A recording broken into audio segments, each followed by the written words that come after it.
Hello there, everyone. Welcome to this very special episode of Denny 2 Productions. Today we're going to be working on a project that I am personally very excited about. We're going to be making the Beskar chest plate from the Mandalorian.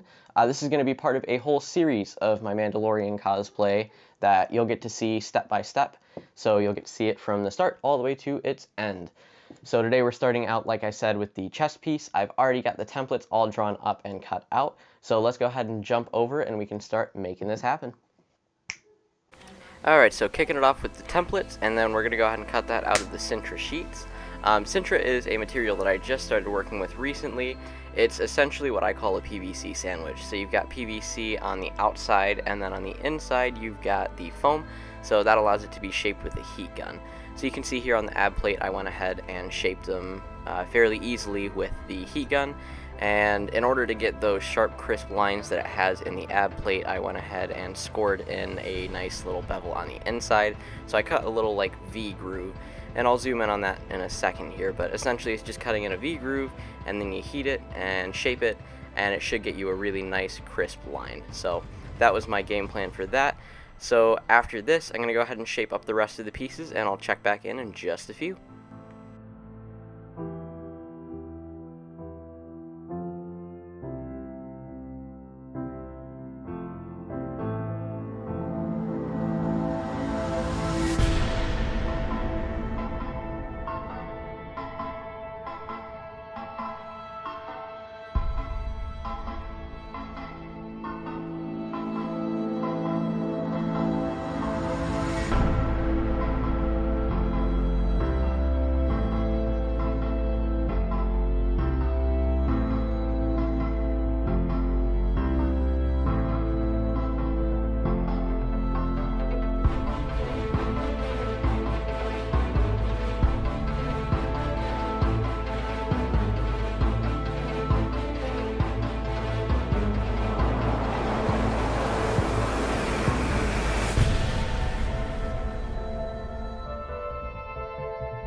Alrighty, let's start gluing these guys together. So my glue of choice here was super glue, as I found that it was the strongest holding and also the quickest to dry. And anytime that I had a little bit of trouble curing, I went ahead and used an instant set super glue spray. I've really fallen in love with this stuff recently because it's exactly as advertised. It's instant set. You spray the stuff, you give it like a second, and then it's ready to go.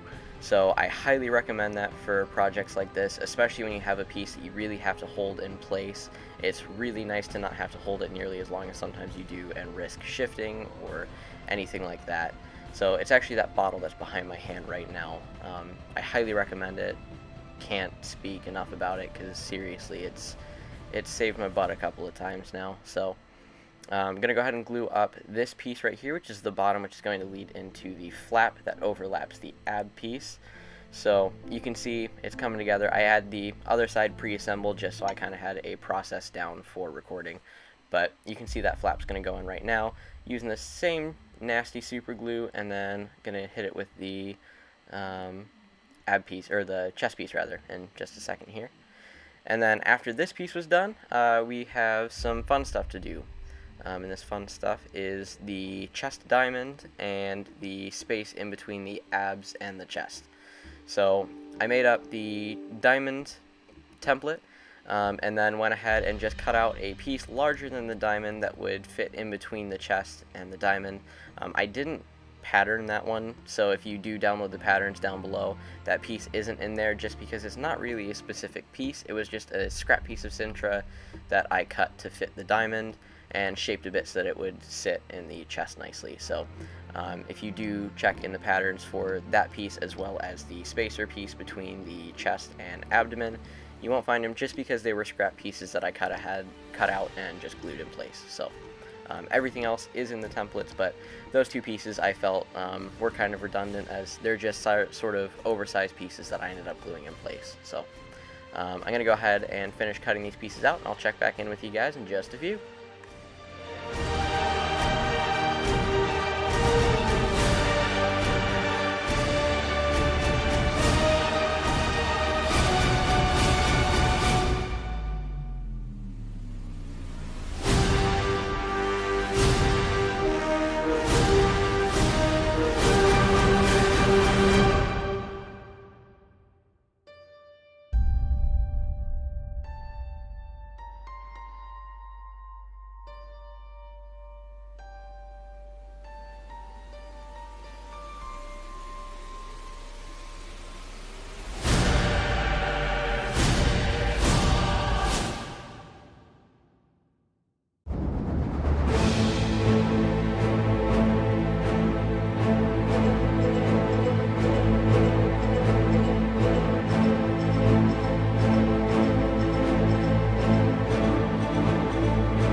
Alright, so next step before painting is to go ahead and fill in any of your seams or gaps, because like for instance, when you hit things with the heat on Sintra, similarly to foam, when you hit them with heat, they expand and grow. So I did have a couple of overcut spots that I needed to go back in and fill, as well as all of those seams. This was just to go ahead and make sure that I got the seamless look that the Beskar armor has. So I'm just going to go ahead and fill in those gaps and seams, and then we're going to go ahead and sand them flush before we prime them. So that's what I'm doing right now, and as soon as I go to prime, I'll check back in with you.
Alright, it is time to paint. So I started off with a filler sander primer.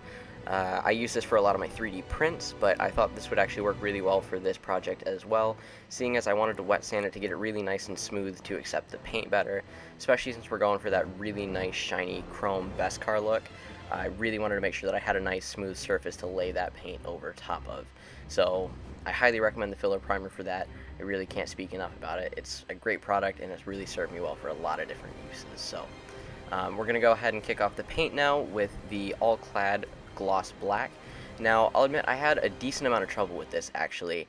My airbrush lately has been having quite a few issues, so it didn't apply the paint very evenly, mainly on the black. The chrome ended up okay in the end, but I was really worried that I would end up with a paint job that I absolutely hated, just because the gloss black really had a hard time going on. So I'm thinking in the future to kind of fix this problem. I might actually go ahead and use a high gloss rattle can paint and then hit it with a solid lacquer high gloss to really get that finish down.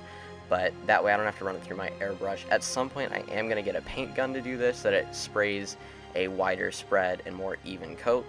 But for now, all I have is one airbrush to work with, and even at that, this airbrush has been, we'll say, problematic. But I'm going to go ahead and cut over. At this point, I've gone ahead and finished the gloss black on everything, and I'm adding the chrome. I didn't film a lot of the gloss black because, like I said, a lot of it was going on really thin, so I really had to finagle the paint job to get it as even as I could, and a lot of the camera angles just didn't end up panning out. So the chrome, however, did actually go on really well. I had a much easier time with this. The paint goes over. It's a thinner coat is what you're supposed to do with the chrome, so it ends up working out really well for the issue I was having. So, because my airbrush doesn't have a hard time putting thin coats on, but as I've come to find out more recently, heavier coats it struggles with very much. So you can already see the chrome is really shining up nice here. Gonna go ahead and jump over to the chest, which is when everything really started to come together for me. I was really happy with the way that that ended up turning out, especially after struggling for so much with the black. But in the end, it ended up working out okay, and I'm very happy with the product. So I'll go ahead and let the rest of this play out, and I'll check in with you guys a little later. But enjoy the rest.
Alright, so I hope you guys enjoyed that, and I hope you learned something from it. I know I certainly did.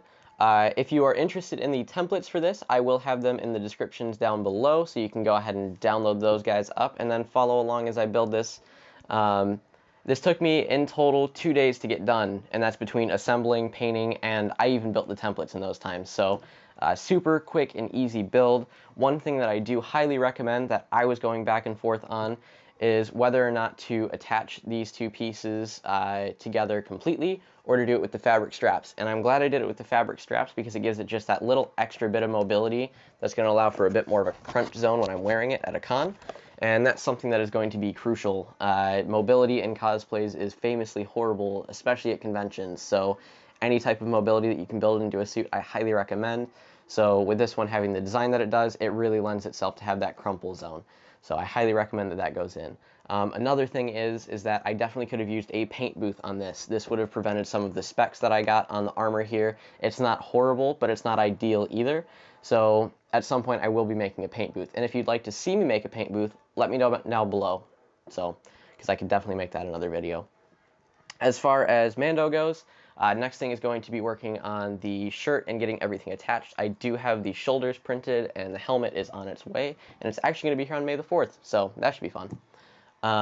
So the shoulders and the helmet are probably going to be a video all in themselves, but we're really getting close to wrapping up this Mando, so it's going to be a lot of videos about Mando coming up. So I hope you guys are ready, hope you're excited, and until next time guys, stay creative.